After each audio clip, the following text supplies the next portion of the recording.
Kalau ini memang rumah Tran asli nih Pak De? Asli, Asli nih? asli. Bisa bangun-bangun gitu, yang semen kan jarang-jarang sini. Oh, kalau di TR8 ini masih ada rumah asli Tran. Asli. Termasuk punya Pak De. Nggih.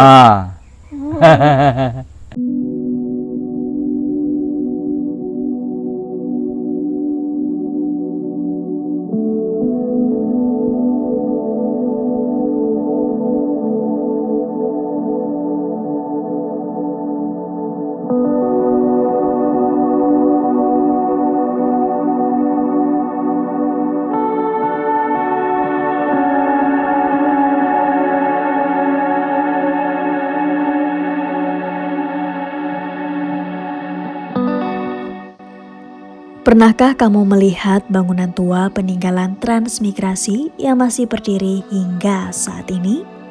Sekarang, kamu akan benar-benar melihatnya. Rumah-rumah kayu sederhana yang kini mulai miring dimakan usia ini menjadi saksi bisu perjalanan panjang para transmigran yang mengawali kehidupan dari titik nol. Di balik dinding yang mulai rapuh dan tiang-tiang yang tak lagi tegak sempurna, tersimpan ribuan kisah tentang perjuangan, harapan, dan air mata. Hai semuanya, kembali lagi bersama saya, Nduk Tri, yang akan mengajak kalian melihat sekaligus mendengar kisah kehidupan masyarakat di kampung transmigrasi dan desa-desa terpencil di Indonesia.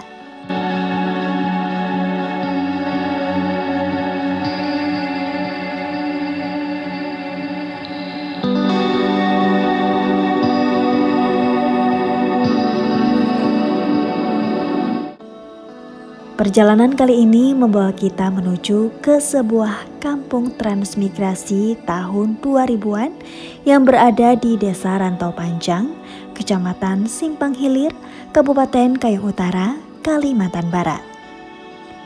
Lokasinya berjarak sekitar 15 km dari pusat kabupaten melalui jalur darat.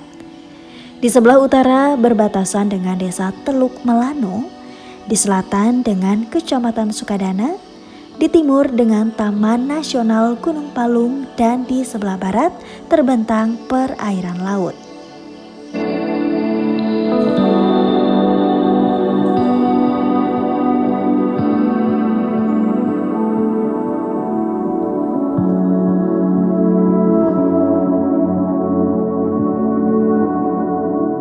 Kampung transmigrasi ini terdiri dari 10 TR, namun kini 2 diantaranya telah kosong ditinggalkan para penghuninya.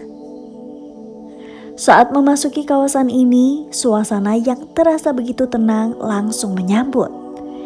Deretan rumah-rumah kayu tua masih berdiri, meski sebagian telah lapuk dimakan waktu. Rumah-rumah sederhana inilah yang dibangun pada masa awal kedatangan para transmigran.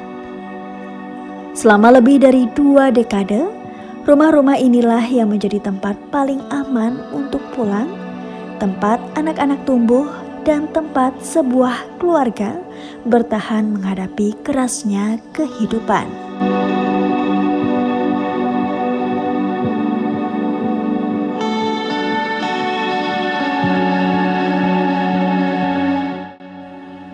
Kampung ini mulai dihuni pada masa pemerintahan Presiden Megawati Soekarno Putri hingga Presiden Susilo Bambang Yudhoyono, tepatnya di tahun 2004. Para transmigran mengikuti program transmigrasi umum dan mulai hidup bertani di tanah pasang surut khas daerah Kalimantan.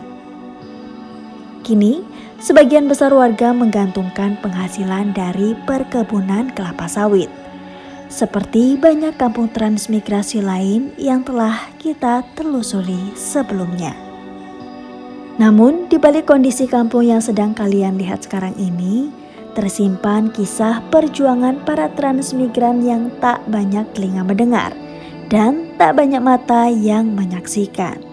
Bagaimana perjuangan para transmigran generasi awal saat pertama kali menginjakkan kaki di tanah ini Apa saja pengorbanan yang mereka lalui hingga kampung ini bisa bertahan sampai sekarang?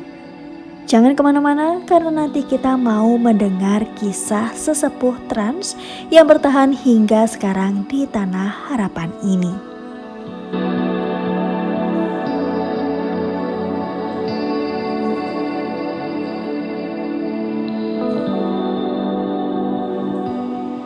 Nah, gerbangnya seperti ini ya, gerbang menuju ke TR8.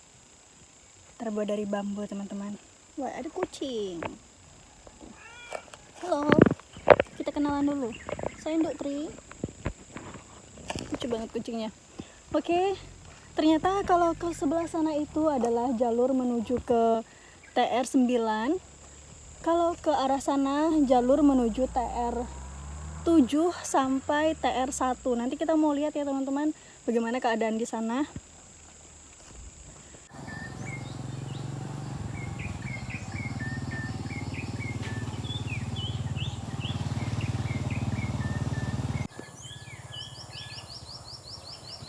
Namanya saya itu Kasmin dari Kabupaten Temanggung. Kabupaten Temanggung, kecamatannya Kecamatannya Parakan. desa Desanya itu di pelosok petarangan lereng Gunung Sumbing. lereng Gunung Sumbing. Pak De kesini dulu tahun berapa Pak De? Datang ke sini tahun 2004. Daerahnya di sini Rantau Panjang Sinar Palung. Rantau Panjang Sinar Palung. Ini kayaknya di TR8 ya Pak De ya? TR8.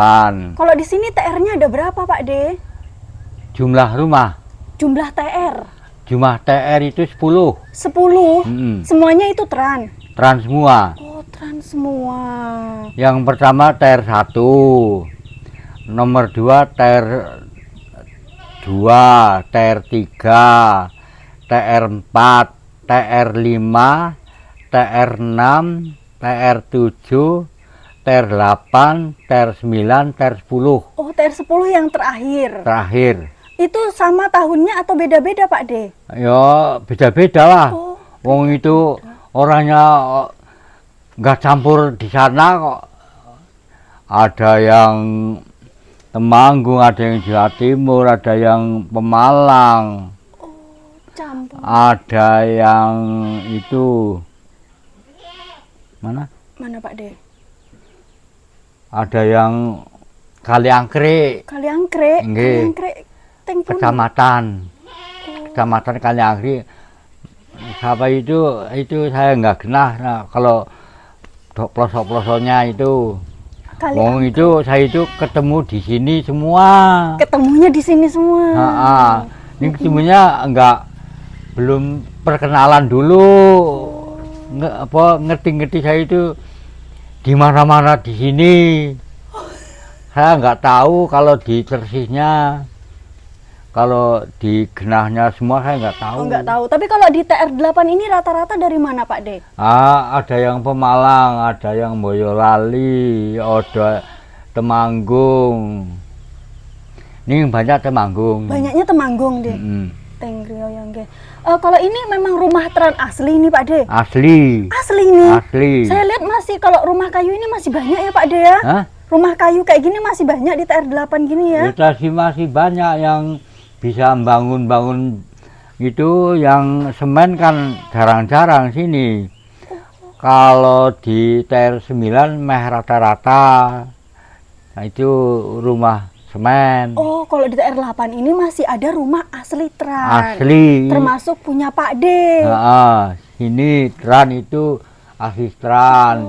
Di situ ada yang sudah dibangun. Oke. Masih kokoh ya Pak D dari tahun 2004. Iya. 2004 itu pas di sini itu pas pemilihan Presiden SBY. Oke. Saya masih ingat. Kalau 2004 itu Tran zaman siapa Pak D? Zaman yang berangkat dulu kan Presiden Putri. Oh, Anak. itu apa Megawati? Angkatan sampai Megawati yo. Waktu itu sebentar yo itu ganti SBY, Presiden SBY. Jadi Pak De niki adalah Tran di masa pemerintahan Bu Megawati nggih. Pak De di sini kesini karo sapa wae, dengan siapa aja dulu? Karo itu satu kampung saya itu orang 7. Orang 7. Ini sama kabur semua. Loh, Yang masih itu orang 3. Yang masih di sini. kenapa Pak De? Nggak tahu lah. Mestinya nggak kerasan. Oh, nggak kerasan. Sih itu hutan kok. Mas. Oh, di sini masih hutan waktu itu. Masih hutan. Nggak seperti ini. Enggak. Mas, saya izin ya. Oh, jadi hutan kayu gede-gede apa piye, Ya Pak De? masih. Saya kan bongkar sendiri. Kalau nanam-nanam apa kan nyangkul sendiri. Belum bersiap dari pemerintah persiapan rumah itu. Jadi kalau yang ada yang udah siap itu hanya rumah aja. Kalau lahan gitu tuh masih hutan. Ayo masih hutan. Oh. Oh, jadi itu yang menyebabkan teman-teman Pak De dari Temanggung tadi tuh banyak yang pergi. Jadi Kalau yang enggak itu kerasan di sini kan bingung. Itu kan ekonominya kan kurang. ekonomi kurang. Kurang. Apa itu beli apa-apa itu masih kurang lah. Enggak punya uang enggak? Oh, emangnya waktu itu Pak De dulu dikasih lahan berapa? 2 hektar. 2 hektar. Apakah itu nggak ditanami Pak De waktu itu? Baru tanam itu kalau dadak itu nyangkul-nyangkul kan belum bersih, persiapan nyangkul dulu kalau landur. Kalau datang sini sudah lahan sudah bersih-bersih, enak. Jadi butuh waktu ya Pak De ya? Iya. Bisa dari nanam sampai panen itu tuh butuh waktu lama gitu ya? Iya waktu lama. Apakah nggak dikasih ini jatah hidup?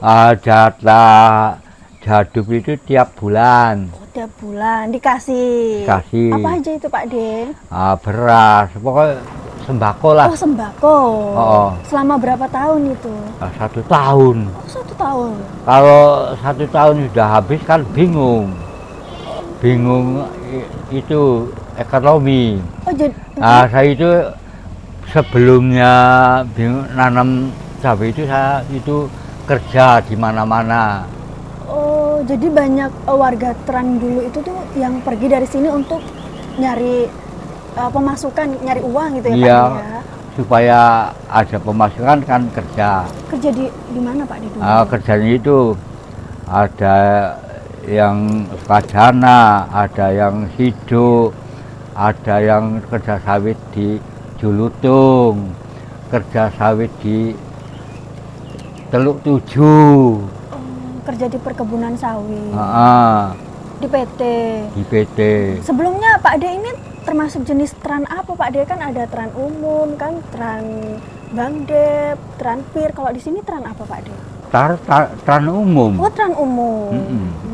Kalau tran Pir kan sudah disiapi tanaman apa-apa, pemerintah sudah nyiapi nanam sawit atau nanam apa.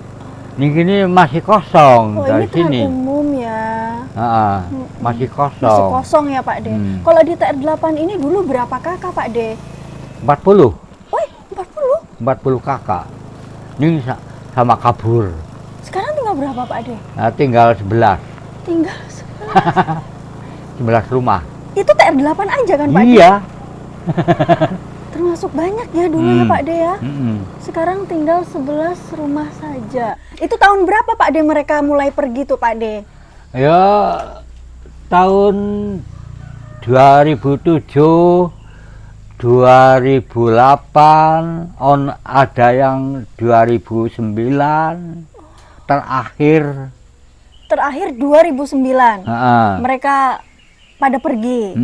Jadi ini jadi tanah-tanah mereka dijual atau gimana tuh? Pak Ayo De? diganti orang. Oh, diganti diganti orang. Oh, diganti orang itu murah sekali. Ada yang ngasih 100.000, Iya. ada yang 50.000. Saya itu nggak ingat ngendek itu yang pulang-pulang itu tanahnya. Kalau bisa itu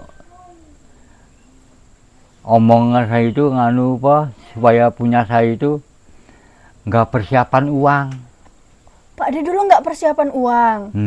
Nggak persiapan uang. Kalau besok bisa persiapan uang kan bisa ganti. Iya.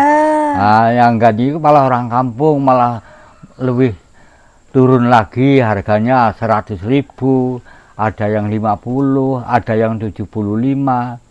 Itu di tahun 2000-an. Iya. Jadi yang ganti rugi itu bukan orang tran ya Pak De? Bukan, orang-orang nggak kampung. boleh. Oh, nggak boleh, orang tran nggak boleh Nggak beli. boleh, yang itu kan dikuasai orang kampung. Oh, jadi kalau lahan ekstran yang mau pergi gitu tuh kita sebagai tran itu nggak boleh beli ya Pak De? Ya? Memang begitu kebijakannya Iya. ya? Ini selepas itu sudah ada awit tahun 2008 nyampe tahun 11, 10, 9, 10, 11. Ya. Nah, itu boleh jual, boleh beli. Ini harganya sudah mahal. Iya. Harganya itu sudah mulai ada yang 50 juta. Sekarang ini Ada yang 100 juta. Ada yang 150 juta. per hektar. Itu udah hektar. Oh, per 2 hektar malahan Apa ya? sinten ya? Iya. Sekarang Pak De kegiatannya apa nih? Hah? Sekarang kegiatannya apa? Nanam-nanam apa sekarang? Alah, kegiatan saya itu sudah tua ya. Jalan aja ini sudah capek. Kalau tenaganya kerja sudah capek. Pak De waktu itu kesini bawa berapa anak Pak De? 2. 2. Nah. Sekarang anak Pak De di mana? Anak saya itu baru kerja. Oh, di luar. Di luar. Kerja di Kalimantan Tengah yang nomor 1. Yang nomor 2 di rumah kerja itu nukang masjid. Oh, masjid. Di masjid. Ya. Yang dulu sebelumnya masjid itu nyuruh bikin rumah, tukang rumah. Oh, nggih. Kalau sekarang lahan Pak De ditanami apa nih? Nah, Sawit ya? ini namanya ada pete, ada sawit. Iya. Ini sawitnya udah ada yang panen belum Pak De? Sudah panen. Udah. Di sini harga sawit berapa Pak De? 2.800 2.800 per kilo. Ini diambil itu saya nyetor di itu juragan. Sedikit, nggak banyak. 500 kilo. 500 kilo setiap panen. Ya, ini itu panennya nggak pasti sama. Ada yang 300 kilo, ada yang 400, ada yang 200 kilo, nggak sama. Beda-beda ya setiap. Turun naik. Pak De nanam sawit berapa hektar ini? 2. 2 hektar ya? Ya, di lahan 2, 1 nih, 1. Jadi lahan Pak De sekarang masih ada ya Pak De ya? Nah, masih ada. Mantap Pak De. Lahannya dari pemerintah masih Pak De. Saya itu hati-hati nggak kepingin dijual. Iya, untuk kebutuhan Pak De sendiri kan? Untuk Mantap. itu untuk sanggup hidup sinambi, sanggup bakti sama Allah. Oke. Nah. Pak De, kan teman-teman Pak De pada pergi ya dari tempat ini kan? Oh, pergi. Kalau Pak De sendiri, apa sih yang membuat Pak De masih tetap bertahan di tempat ini? Nah, saya itu dulu kan janji saya bertahan sekitar 3 tahun 4 tahun. Ini kan dulu itu saya nanam kan mulai berjalan buahnya itu kalau dijual. Apa itu? Nanam apa Pak De? Dulu cabai. Cabai. Cabai itu 1 kilo dihargai 5.000 yang dulu. Yang pete itu kalau jual sendiri 1 kris Rp1.000. Jadi Pak De nanam pete, nanam cabai, nanam apa lagi? Padi ada nggak di sini nanam padi? Nanam padi saya itu susah, nggak senang. Kenapa Pak De? Kenapa saya itu capek-capek nanam nggak panen, Nggak panen? Nggak panen, paling itu 1 karung diambil semua. Karena tanahnya atau apa Pak De? Nggak tahu lah. Wong saya itu belum mengerti caranya di sini kok. Jadi Pak De waktu dari Jawa terus ke sini ini nggak tahu kayak gimana cara menanam padi atau menanam sayur di tanah gambut. Ini gambut ya? Ya di tanah gambut gitu ya? Nggak tahu ya Pak De? Belum tahu lah. Memangnya dulu waktu di Jawa nggak ada nggak ada sekolah sebelum? Nggak ada. Kan dulu kan di Jawa kan itu sekali langsung nyangkul, tanahnya itu sudah diolah terus di Jawa. Ning pemasukan itu ndak ada. Di Jawa itu. Pemasukan itu adanya 1 tahun 1 kali. Nanamnya tembakau. Tembakonya kalau harganya turun, kalau nggak ada harganya paling murah, nggak dapat uang. Kalau ngambil bon-bonan dari Cina nggak bisa kembalikan itu, kalau nggak bisa ditambahi lagi, dimodali lagi.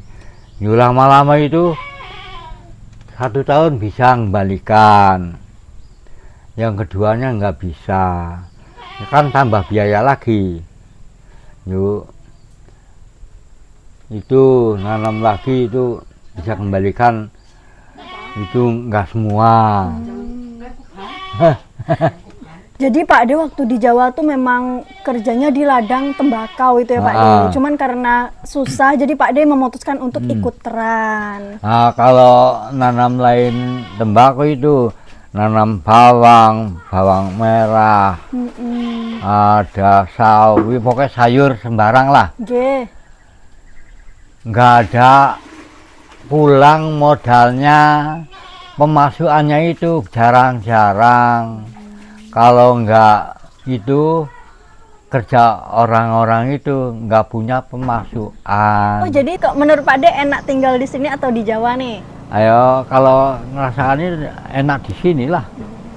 Wong di sini ada pemasukan 1 bulan 2 kali dak. Dari sawit itu ya? Kadang pete itu tiap hari. Pete ini. Harga pete berapa Pak De di sini? Ada 200 pohon. Hah? Pak De punya 200 pohon ini? Ini itu kalau telat lama, kalau buah semua. Harganya berapa Pak De? Harganya 1 kris Rp1.000. Kalau ngambil, kalau buahnya lebat bisa 500 lembar, bisa 200 lembar, 200 lembar. Itu untuk kebutuhan sehari-hari. Untuk beli gula, beli masak, sembako, beli untuk kebutuhan sembako lah. Pak De ya. Jadi lebih enak tinggal di sini ya Pak De. Kalau di Jawa, kalau kebutuhan dadakan, kalau minjam kan ndak dapat, minjam orang, ini minjam uang. Kalau di sini kalau ada kebutuhan mendekat, minjam malah enak.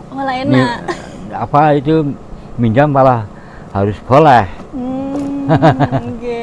Itu bedanya ya Pak De ya. Bedanya itu. Nih sayangnya itu rumahnya itu belum diganti, belum bisa.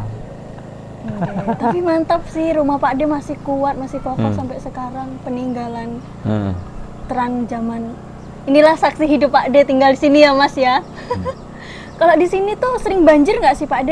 Sering. Oh sering malahan. Angger itu bulan 11 buat bulan 12 banjir. Kadang-kadang bulan 2, bulan 3, bulan 4 ya ada banjir kadang-kadang. Makanya ini dibuat rumahnya panggung ya Pak D ya, biar air tuh nggak masuk ke rumah gitu. Oh, ini aja nggak masuk enggak kalau banjir. Oh. Kalau tanah ini. Ini nggak masuk. Nggak masuk. Oh, aman ya Pak D ya. Sekarang Pak D masih tetap bertahan dengan 10 orang lainnya ya Pak D, 11 ya Pak D. Pak D sendiri udah pernah pulang ke Jawa nggak? Sudah satu kali. Kapan itu? Tahun 2014. 2014. Di sana masih ada saudara ya Pak D berarti ya? Ya masih banyak karena di saudara itu masih banyak. Masih banyak banget ya. Kan anak itu kan 2, kalau saya sudah mati kan punya anak 2. Yang ini dibelah jadi 2, sana dibelah jadi 2. Rencananya itu saya. Ini sebelumnya mati saya omong dulu supaya enak, nggak berjodi itu. Kalau omong dulu kan sudah ingat kalau omong ke anak. Ini sudah mati kan nggak bisa omong. Semoga Pak D sehat selalu nggak sama Bude. Perjuangan untuk anak ini ya Pak D Iya. di sini ya. Dulu waktu kesini anak Pak D umur berapa itu? Umur itu yang satu lahir tahun 80. 80. Yang nomor 2 86. Oke. Terus sekolahnya gimana Pak D sekolahnya? Sekolahnya masih di Jawa lah. Oh, udah lulus waktu itu, udah lulus Iya. sekolah. Oh. Iya. Sudah lulus sarjana enggak? Sarjana. Pak D lagi gurau. Kalau sekolah di sini ada nggak Pak D dulu? Ada. Ada ya. SD ada. SD ada, SMP? SMP, SMA? SMK ya ada. Ada. Jadi fasilitas sekolah untuk anak-anak Tran tuh ada ya Pak D? Ya, ya. Ini puskesmas ada nggak di sini? Ada. Ada. Nah itu di mana? Di depan. depan itu. Ya, jadi aman ya Pak D ya. Aman. Minum. Hah? Itu masih minum dulu. Oh, makasih Pak D, repot-repot. Pak, kebun Pak D ini sangat rawat banget teman-teman. Kebunnya tidak semak ya. Ini sepanjang jalan ini Pak D benar-benar merawat sumber kehidupan beliau dari pemerintah tentunya. Wah, keren ya teman-teman tuh. Sangat bersih loh. Beda sama kebun sawit yang biasanya saya lihat gitu. Gak ada rumput atau ilalang gitu yang tumbuh di sekitar sini. Kalau misalkan mau bersantai enak banget teman-teman di sini. Ini adalah rumah Pak D. Ini peninggalan di tahun 2004, jadi masih panggung teman-teman. Seperti ini ya keadaannya. Itu juga ada petai, tanaman petai. Nah di sini, Pak D kalau mandi di sini guys. Nih, di sini ada kamar mandinya juga. Jadi pakai air parit ini mandinya tuh. Ini ya rumah Pak D.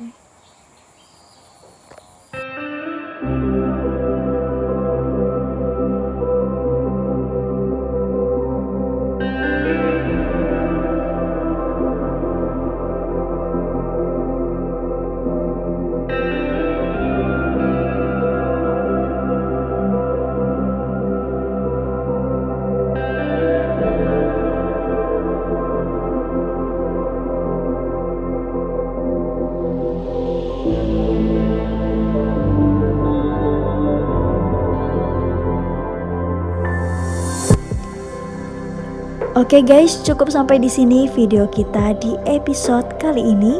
Nanti kita akan lanjut di part keduanya ya. Terima kasih yang sudah menemani Nduk Tri di penghujung video kali ini. See you di video selanjutnya ya.